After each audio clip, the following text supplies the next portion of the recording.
Snow, steel, silence, then the thunder of 10,000 hooves. In the frozen winter of 1240, 100 men made 10,000 of history's most feared warriors turn and flee. Not with superior weapons, not with reinforcements, but with something the Mongol Empire had never encountered before: Vikings who refused to die. Picture this: 100 exhausted warriors standing against 10,000 fresh Mongol cavalry. These weren't just any soldiers. These were the last free warriors of Rus standing between the Mongol Horde and the complete annihilation of an ancient culture. The odds? 100 to 1. The chance of survival? 0. By the end of this video, you'll understand how terrain, psychology, and sheer Nordic stubbornness created one of history's most impossible military victories. You'll discover why the Mongols' greatest strength became their fatal weakness. You'll learn the forgotten Viking battle technique that neutralized 10,000 horse archers, and you'll see how a frozen river changed the course of an empire.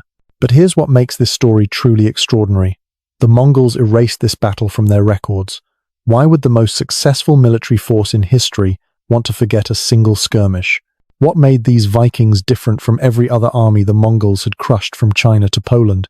How did word of this battle spread fear through the entire Golden Horde? Their commander, known only in whispers as Bjorn the Unbreakable, orchestrated what military historians call the impossible. How could infantry withstand the arrows that had devastated civilizations across 2 continents?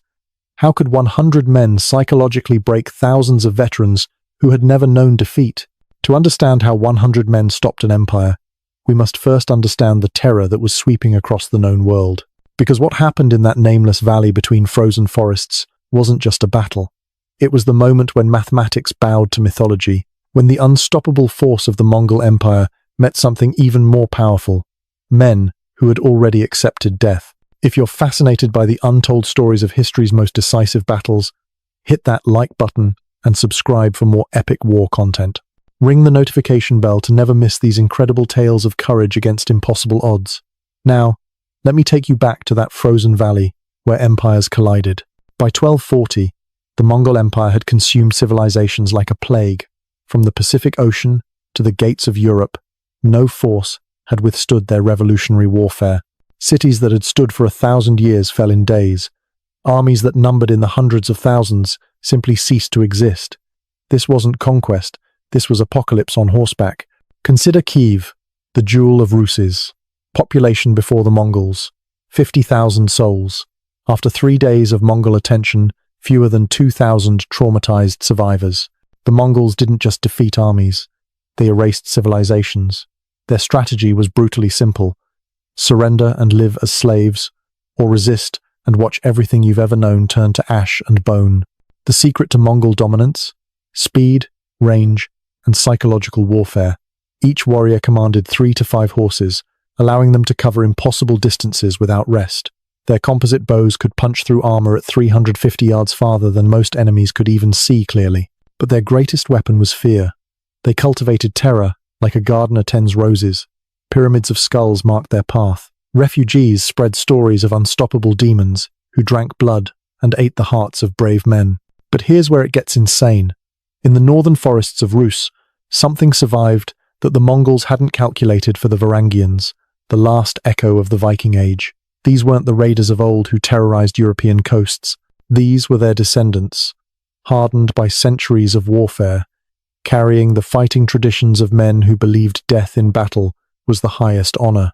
The Varangians were anachronisms, warriors from a dying age facing the military revolution of the future. While the Mongols had perfected mobile warfare, the Varangians still fought in shield walls, still believed in the old gods, still carried the massive 2-handed axes that had once split Saxon shields and Frankish helms. Military logic said they should have been swept away, like autumn leaves before a hurricane. The strategic situation was desperate. The Mongol forces under Batu Khan had already crushed Volga Bulgaria, annihilated the Rus principalities one by one, and were pushing toward Novgorod. The Volga corridor, the ancient trade route that connected the Baltic to the Caspian, was their next target. Control it, and the last free lands of the north would fall like dominoes. The Mongols had assigned this task to a force of 10,000 riders under Noyan Chagatai, a commander who had earned his reputation in the furnace of the Chinese campaigns. His men were veterans who had reduced the fortress cities of Persia to rubble who had made the proud knights of Poland and Hungary flee in terror. They moved through the winter forests like wolves, seeking the last pockets of resistance to crush before the spring campaigns. What they found instead was 100 men who had made a decision that would echo through centuries. In a nameless valley between Murom's endless forests and the frozen marshes of the Kama River, the last free warriors of the north had chosen their ground. They knew they couldn't run, there was nowhere left to go. They knew they couldn't hide, the Mongols would find them eventually. So they did the one thing the Mongols never expected. They planted their feet, raised their shields, and waited. 100 men against the empire that had conquered half the known world. But in a nameless valley between Murom's forests and the Kama marshes, something unprecedented was about to happen. Something that would prove even empires could bleed. Dawn broke grey and bitter over the Valley of Destiny. 10,000 riders under Noyan Chagatai moved through the forest paths like a bronze serpent, their approach heralded by the jingling of 10,000 bridles and the drumbeat thunder of 40,000 hooves. These were veterans of 20 conquered cities, men who had watched Baghdad burn, who had turned the knights of Legnica into corpses decorating a battlefield.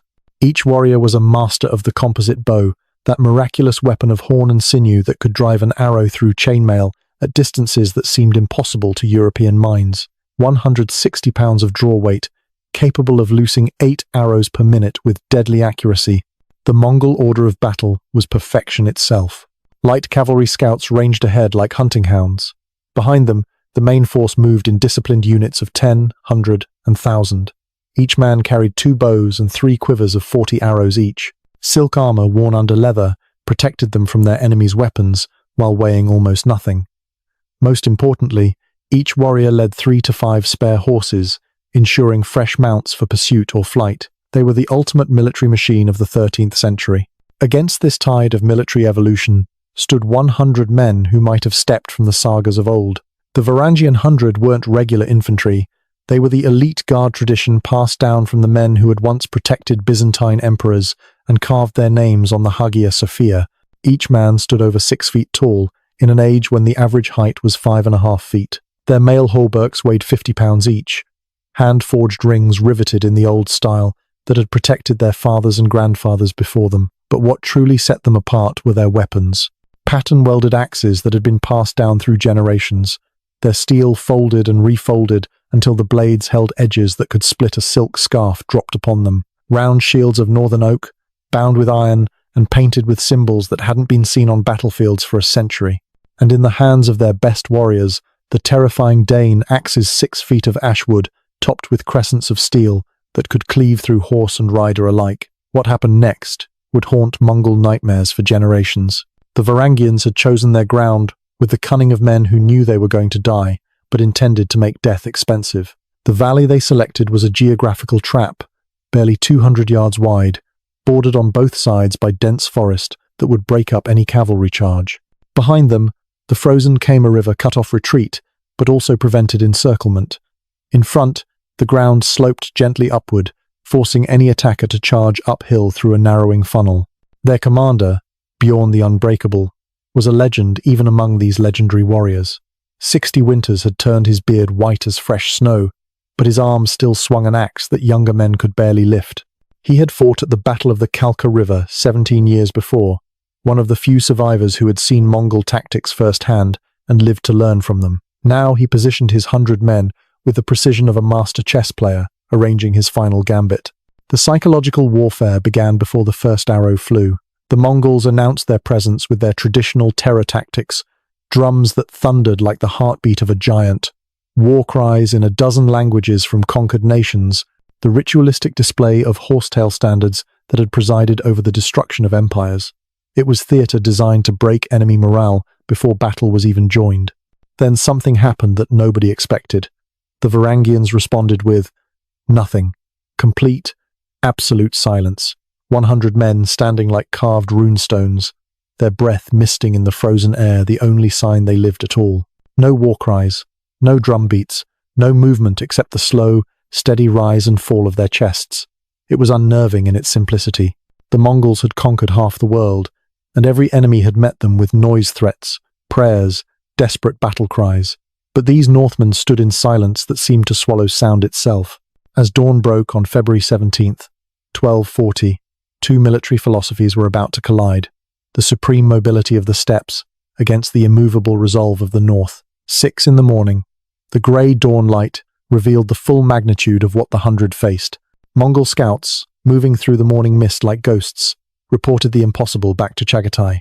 100 men, no more. Standing in the open, no cavalry, no reinforcements. They simply wait. Chagatai himself rode forward to observe this curiosity.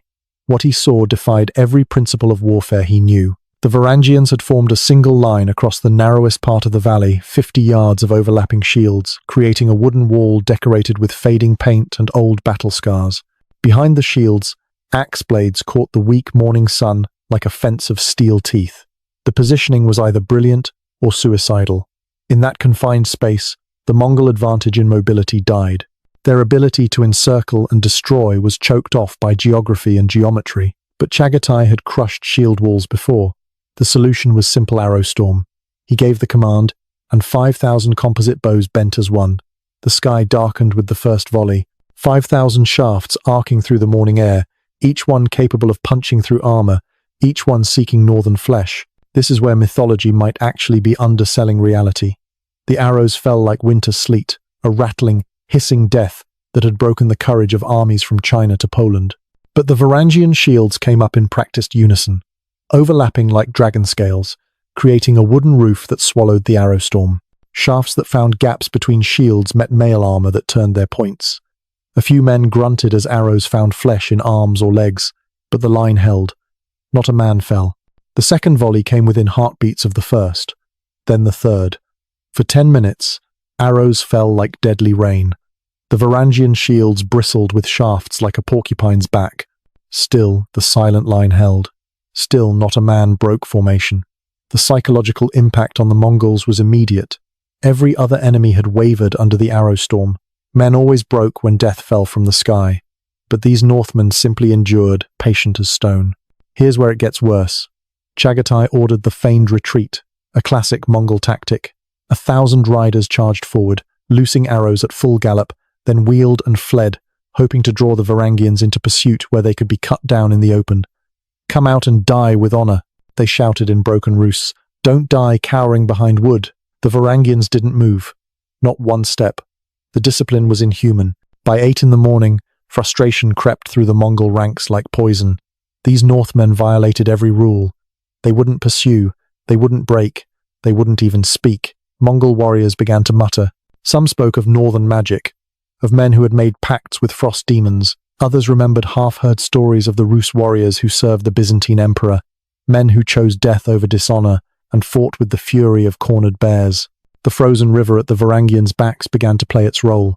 The morning sun turned the ice slick with a thin layer of melt. Mongol horses, bred for the steppes, struggled for footing on the valley floor, where snowmelt had refrozen into sheets of ice. Several scouts' horses slipped and fell, their riders cursing as they struggled to rise. The Varangians had counted on this. Every detail of the ground had been chosen with intent, but the real shock was yet to come. At 9 o'clock, Chagatai decided on direct assault. No more games, no more tactics. Simple, brutal mathematics. 10,000 against 100. He selected 500 of his finest heavy cavalry, veterans who had shattered the ironclad knights of Europe. They formed up in disciplined ranks, lances lowered, their horses stamping and blowing steam in the cold air. The drumbeats began again, building to thunder. This would end it. The charge began at a trot, building speed as they descended the slight slope toward the Varangian line. But physics itself seemed to favor the defenders. The ice betrayed the horses. The gentle slope that aided their charge also compressed them, forcing riders closer together as the valley narrowed. By the time they reached full gallop, they were packed so tight that fallen horses would take down their neighbors. 200 yards. The Varangians stood motionless. 100 yards. Still no movement from the shield wall. 50 yards. The Mongol cavalry lowered lances, preparing for impact. 25 yards. And then, Odin. The roar erupted from 100 throats simultaneously, a sound that seemed to come from the earth itself. The psychological impact was devastating. Horses, already struggling on ice, shied at the sudden noise. The neat cavalry line wavered, bunched, lost cohesion. At noon, Chagatai made the decision that would haunt Mongol dreams. No more testing, no more probing. He would throw waves of his best warriors at this wooden wall until it shattered through sheer weight of numbers. Because in all of Mongol history, mass had always triumphed over will. He was about to learn why the Northmen had chosen to die here, in this nameless valley where empires would learn the taste of fear. The first true charge hit like thunder in a barrel. 500 of the Khan's finest, the lance head of an empire that had never known defeat, slammed into the Varangian shield wall with the combined weight of horses, men, and destiny. The sound was apocalyptic wood cracking, metal screaming against metal, horses shrieking, men roaring their death songs in a dozen languages. But here's where it gets insane. The shields held, impossibly, against all logic and physics. They held. The front rank of Varangians had braced their shields against the frozen earth, each man's shoulder pressed against his neighbor's, creating an interlocked wall of wood and will. As lances struck shields, the impact rippled through the line like a wave, each man absorbing and dispersing the force. Lances designed to punch through infantry shattered against northern oak.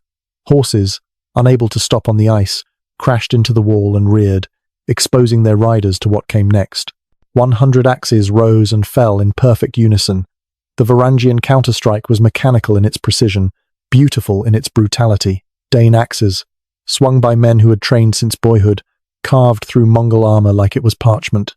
The 6-foot axes, designed to cleave through shield and mail, found horseflesh and human bone with equal ease. The sound was wet, meaty, final. The snow turned from white to pink to deep crimson in heartbeats. Mongol elite cavalry, the pride of the horde, fell like wheat before the scythe. Horses screamed and thrashed, their hot blood steaming in the frozen air. Men who had conquered from sunrise to sunset died without understanding how farmers with axes had stopped their charge. But wait, it gets worse. The Mongol horses, dying and wounded, didn't simply fall. In the narrow valley, with ice beneath and pressure behind, they created a wall of thrashing, dying flesh. The second rank of cavalry, unable to stop their charge, crashed into their own fallen comrades. The brutal arithmetic of the valley began its work width that prevented flanking, ice that stole footing, and now a growing rampart of horse corpses that blocked advance. Young Eriksson, barely 16 winters old, found himself face to face with a dismounted Mongol warrior. The Mongol, a veteran of the Chinese campaigns, had lost his mount but not his will. He came at the boy with the curved saber that had drunk the blood of knights and peasants alike. But Eriksson had been raised on stories of Ragnarok, trained from the moment he could hold a weapon. The heavy northern axe met the quick eastern blade. Experience met youth. Speed met strength. For 3 heartbeats they danced. Then Eriksson's axe found the gap between helmet and shoulder. The Mongol fell, his life's blood joining the crimson slush, and Eriksson wept even as he raised his shield against the next attacker. Chagatai watched his elite die and felt the first cold finger of doubt. But he was Mongol. Retreat was not a word in their language. He ordered the second wave, 1,000 riders, lighter cavalry meant to exploit the gaps the heavy horse had created. But there were no gaps. The Varangian line had not broken. It had barely even bent. The 1,000 came on, firing their bows as they rode. At this range, the arrows came flat and hard, seeking gaps in mail, the eye slits of helmets, the spaces between shields. 3 Varangians fell, arrows sprouting from their faces. The line closed, shields shifting to fill the gaps, axes ready. The mounted archers expected the shield wall to charge, to break formation in rage at their fallen comrades. Instead, the Varangians took a single step forward. Just one, synchronized, deliberate. The psychological impact was devastating. They weren't defending, they were advancing. This is the moment that separates legend from history. The second wave hit the growing wall of dead horses and had to slow, had to pick their way through. As they did, they entered the killing ground, the space where Varangian axes could reach, but Mongol sabers could not. It became a nightmare of geometry and death. Dane axes, swung by men who had accepted their own deaths hours ago, carved through the lighter Mongol armor with terrible efficiency. The funnel of death claimed rider after rider. Then came the sound that changed everything. A berserker's roar. One Varangian, overcome by battle madness, broke from the line. He cast aside his shield, gripped his axe with both hands, and charged into the Mongol ranks. This was the fury of the old gods made flesh, the rage of the north given form. He killed 3 in his first rush, his axe describing red arcs in the morning air. 5 more fell before Mongol arrows found him. 7, 9. 12 Mongols died before the berserker finally fell. His body so full of arrows he looked like a man-shaped hedge. But his death had brought something precious fear. The Mongols had seen warriors die. They had never seen a man ignore death. What happened next defied every rule of medieval warfare. Bjorn the Unbreakable himself stepped forward from the line. 3 arrows struck him. Shoulder, thigh, side. He pulled each one out without breaking eye contact with Chagatai, threw them aside, and raised his ancient axe in challenge. The message was clear. Pain meant nothing. Wounds meant nothing. Only the line mattered. The universe wasn't done with its cruel jokes. As the second wave reeled back, leaving hundreds more dead, nature itself joined the battle. The morning sun had been warming the valley floor, and the ice that had been the Mongols' enemy now became something worse: slush. Blood, snowmelt, and churned earth combined into a crimson bog that sucked at horses' hooves and made footing treacherous. The Mongol advantage in mobility didn't just decrease. It died in that frozen muck. Here's the part historians still can't explain. Chagatai, driven by shame and rage, ordered the fire arrows. Bundles of oil-soaked rags were tied to shafts, lit, and sent arcing toward the shield wall. This had broken the spirit of cities from Samarkand to Kiev. Fire was the universal fear, the destroyer of walls and warrior alike. The Varangians had faced Greek fire in Byzantine service, had seen men burn alive in their armor. They knew what was coming, but the price of victory was about to be paid. The fire arrows struck shields, mail, flesh. 2 Varangians became human torches, their death screams piercing the battle din. But their brothers didn't break. They didn't even flinch. The burning men were pulled back. Their suffering ended with merciful axe blows, and fresh warriors stepped forward to take their places. The shield wall endured, now decorated with flame and shadow. By the 7th hour of battle, the pile of horse corpses had grown to a grotesque monument 6 feet high. The Mongols had to climb their own dead to reach the Varangians. Each assault became more difficult, more costly. The crimson slush had become a swamp that devoured the wounded. Steam rose from the valley floor like the breath of dragons, a mixture of hot blood and frozen earth. Then physics itself seemed to favor the defenders. The Mongol commanders noticed something terrifying. Their arrows were running low. Each warrior had started with 120 shafts. Thousands upon thousands had been fired, and most lay useless, embedded in shields or lost in the muck. For the first time in memory, the Mongol arrow storm faltered. Whispers began among the horde. These weren't men. They were demons. They were Odin's chosen, the Einherjar, who could not die until their appointed time. How else could 100 men stand against thousands? How else could they shrug off wounds that would fell normal warriors? The cursed valley had become a gate to the northern hell, and they were fighting the guardians of the dead. What the Mongols saw next broke their spirits. The Varangians, sensing the moment, took another step forward, then another. The shield wall, bristling with arrows, decorated with blood, began to advance. 100 had become perhaps 70 still standing, but they came on like an avalanche, slow, inexorable, crushing everything in their path. Their war song rose, an ancient chant that predated Christ, that spoke of glory and death and the halls of the slain. Chagatai himself took up his lance. If his men would not break this wall, he would do it himself, or die in shame. 2,000 riders formed up behind him for one final charge. The cream of the Mongol force, the warriors who had made empires kneel, prepared to gamble everything on one last throw of the dice.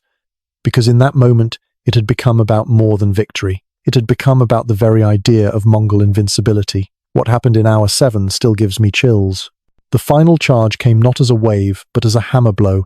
Every remaining mounted warrior compressed into a fist of steel and fury, aimed at the center of the Varangian line. Chagatai led from the front, his personal banner snapping in the wind, his lance aimed at Bjorn's heart.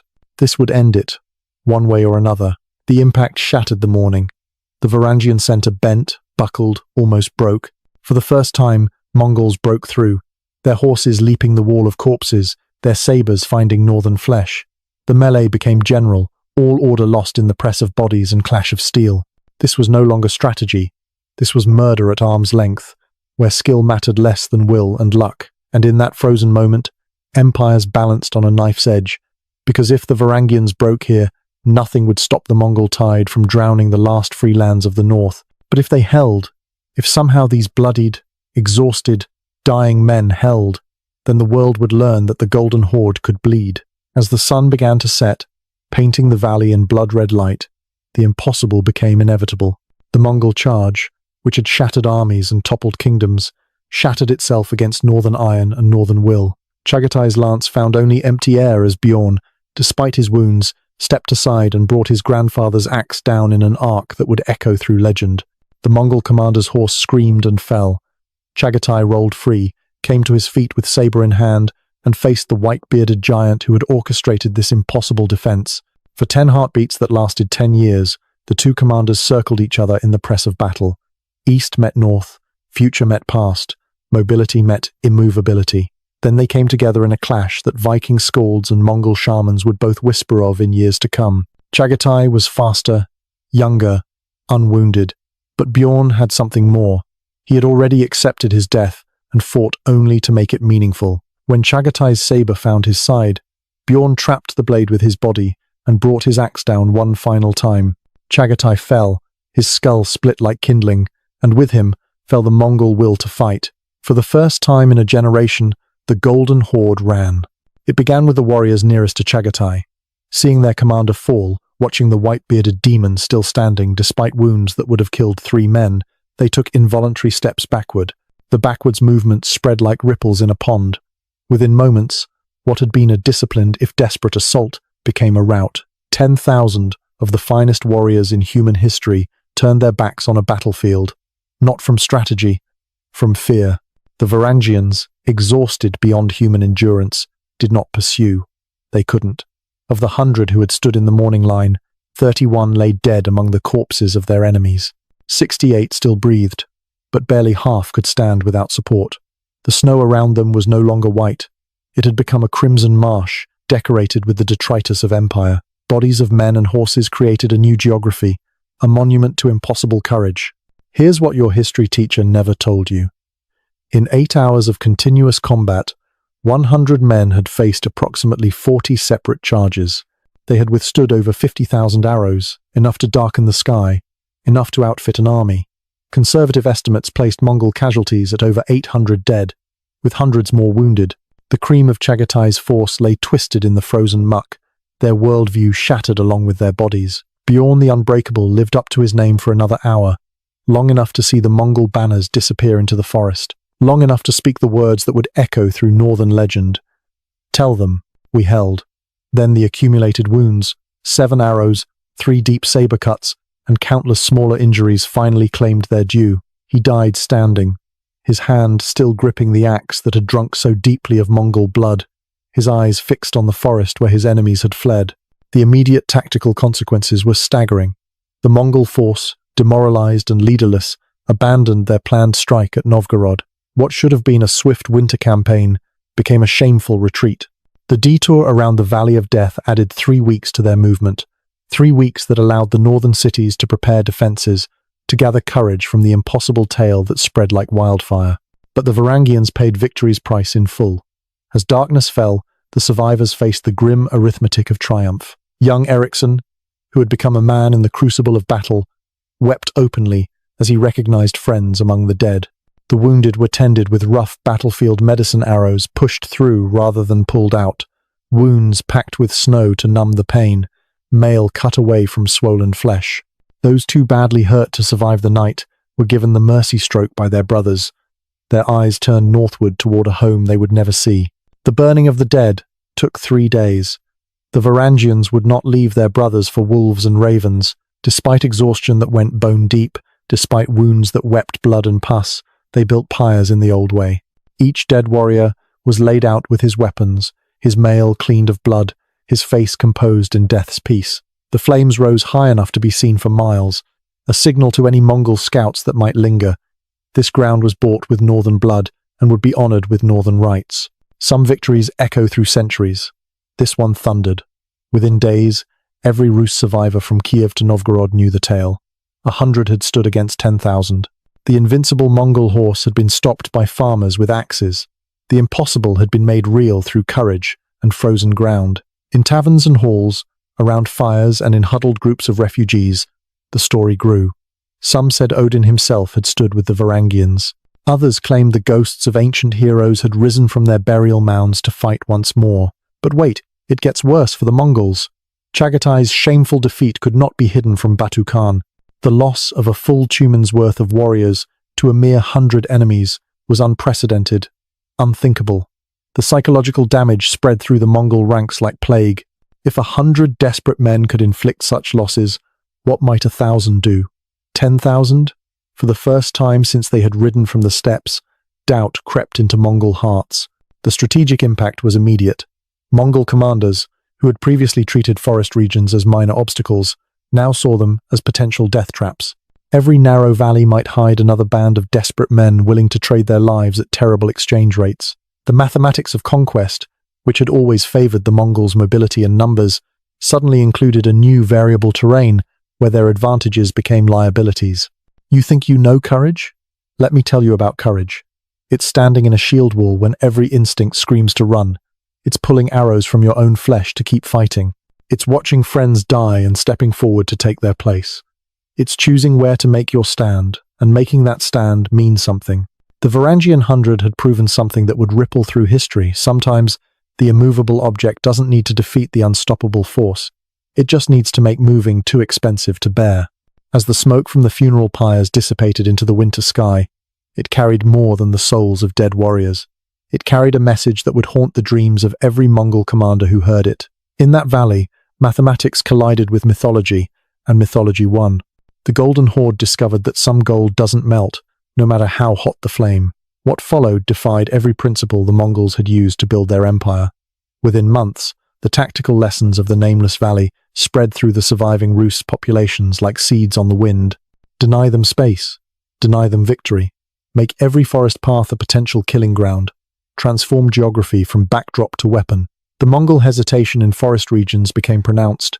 Their advances cautious where once they had been boldly confident. The invincible horde had learned a new word, vulnerable. History pivoted on this single frozen valley. The Mongol expansion, which had seemed inevitable as the tide, suddenly found limits, not in great armies or mighty fortresses, but in the willingness of desperate men to stand in narrow places and sell their lives at premium rates. The northern forests, which should have been swept clean in a single winter campaign, remained contested for years. Novgorod never fell. The fur trade that had enriched the Rus for centuries continued, funding resistance that might otherwise have withered. Here's where even the Mongol chronicles fall silent. In their meticulous records of conquest and glory, no mention exists of the valley where 100 farmers broke the myth of Mongol invincibility. Defeat was beneath documentation. To acknowledge such a loss would be to admit that the mandate of heaven had limits, that there existed men whom the eternal blue sky did not favor. Better to let silence swallow the shame. But legends have their own life. The tale of Bjorn's stand spread beyond the Rus lands. In Sweden, Norway, Denmark, wherever the old blood still ran, strong warriors heard of their distant cousins who had made the world's conquerors bleed. The Varangian Guard in Constantinople, that elite unit that traced its lineage to Harald Hardrada himself, added new verses to their battle songs. Even among the Mongols, whispered stories circulated of the cursed valley where northern demons had feasted on the best of the horde. Modern military parallels abound. Thermopylae, Rorke's Drift, the Chosin Reservoir.